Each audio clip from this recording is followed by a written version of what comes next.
Please pray with me. O Lord, may the words of my mouth and the meditation of each heart be acceptable in your sight. Lord, you who are our strength and our Redeemer. Amen. Well, as mentioned, we are celebrating Epiphany today. Epiphany actually occurs on January 6th, which is the 12th day after Christmas, hence 12 days of Christmas, and why we still have our Christmas tree and our Advent up. We're still in the season of Christmas, but today we're also celebrating the day of Epiphany a couple of days early. And so I thought it'd be helpful for us as we think about Epiphany to learn a little bit about who these visitors were for Jesus. So who they were, and maybe a little bit who they weren't as well. But who they were first. They were magi. Matthew uses the word magi, which was Greek for wise men. They would have been astrologers at the time, so they studied the stars. And so their studies caused them to find this particular star and want to study it, so they followed it. We learned that they came from the east, and so at that time it would have likely been Persia, which today, modern day, is Iraq, Iran, and Saudi Arabia.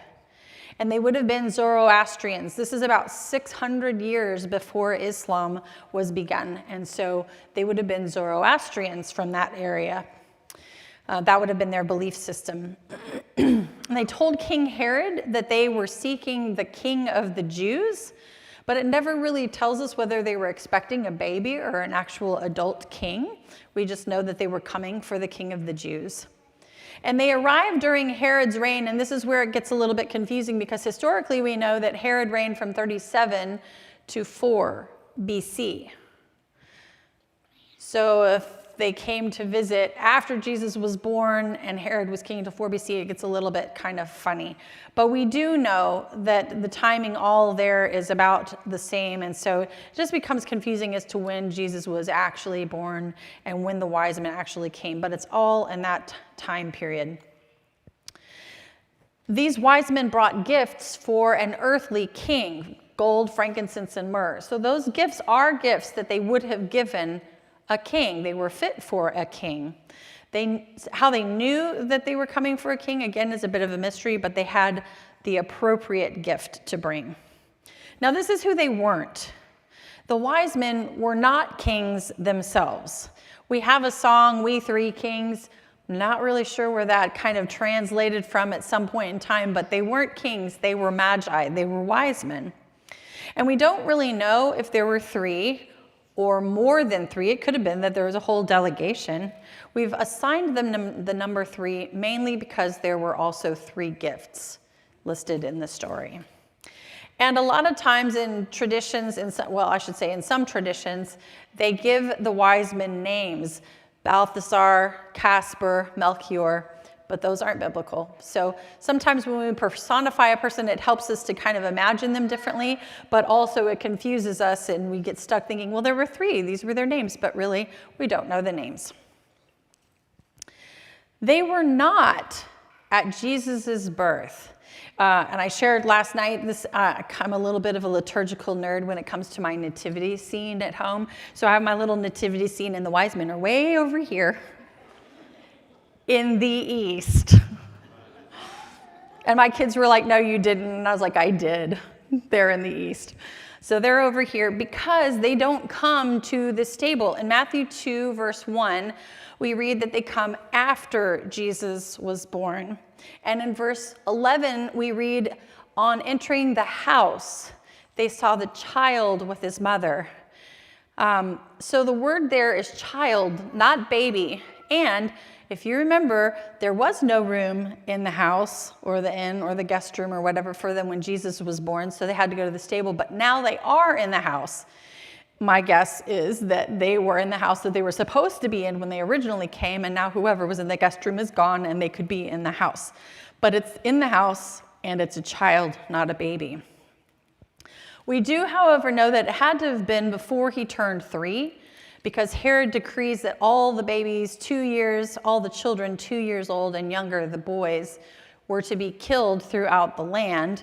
And so this causes them to flee, and that's why they go to Egypt. And we learn later on that they go to Egypt to keep him safe. And there's a lot of parallels there between Moses and Pharaoh having a decree to kill all the 2-year-old baby boys that were Hebrew. And now the same thing is happening with Herod, but that's a whole conversation for another day, whole nother sermon. So back to Epiphany. As we look at this story itself and the truths about these men that we read in this gospel who have come to visit Jesus, it begs the question, why are they important? Why put them in the story, especially since it's just one gospel that tells this part of the story? But I think that's part of the key, right? Matthew is a gospel writer that writes to a Jewish audience. His audience is primarily Jewish. And so it would have been significant for them to hear this story and to point out that people came from other nations to visit the baby. Because if we look at our text from Isaiah, the prophet today, this is what we hear. Then you shall see and be radiant, your heart shall thrill and rejoice. Because the abundance of the sea shall be brought to you, the wealth of the nations shall come to you, a multitude of camels shall cover you, the young camels of Midian and Ephah, all those from Sheba shall come. They shall bring gold and frankincense and shall proclaim the praise of the Lord. So this is a passage from Isaiah that Jewish population would have been familiar with, and they would know, and so this would be significant for them as they then hear the story of these wise men that have come. And their gifts are significant too. They bring gold and frankincense and myrrh. Now gold, of course, we all still know gold to be very valuable. Of course, it goes up and down in how much its value is, but it's still a very precious metal. And it was a gift fit for a king, so acknowledging that Jesus was a king. They brought frankincense, and frankincense was an incense that was used in temple worship, and it specifically symbolized divinity and holiness. So they have brought a gift that symbolized divinity. And then they brought myrrh, and myrrh was a spice used to embalm. So kind of this foreshadowing of what is to come for Jesus, gold, frankincense, and myrrh. These men sought a king that didn't belong to them either. It wasn't their king. And it helps us think about the fact that sometimes people come to faith by accident or by curiosity, studying or looking for something else, we come across Christ. In today's world, this is an opportunity for us to meet people where they are and to share our stories of faith, because we never know who it might touch and how it might inspire someone to come to the Christ child. And these stories that we share don't have to be like believe or die, and they don't have to be some kind of self-righteous thing. It just needs to be our story and why it's important to us. And for that, we need to know why it's important for us, and that requires our own study and self-reflection and prayer. And these men came and worshiped Jesus. They worshiped someone that wasn't their faith tradition. For Matthew's readers who were expecting Messiah, it was often confusing, and they assumed that the Messiah was just for them. But this little worshiping of Jesus is one of those subtle nods to the fact that the Messiah was for all people, all nations. All nations shall come, Gentile and Jew. All will come and worship the Christ child. And these magi brought gifts. We too are called to bring gifts to the Christ child, our time, our talents, our possessions. We're called to be generous and to give with joy. And finally, these wise men, well, they were wise. And they knew the difference between a humble king and a greedy, power-hungry king.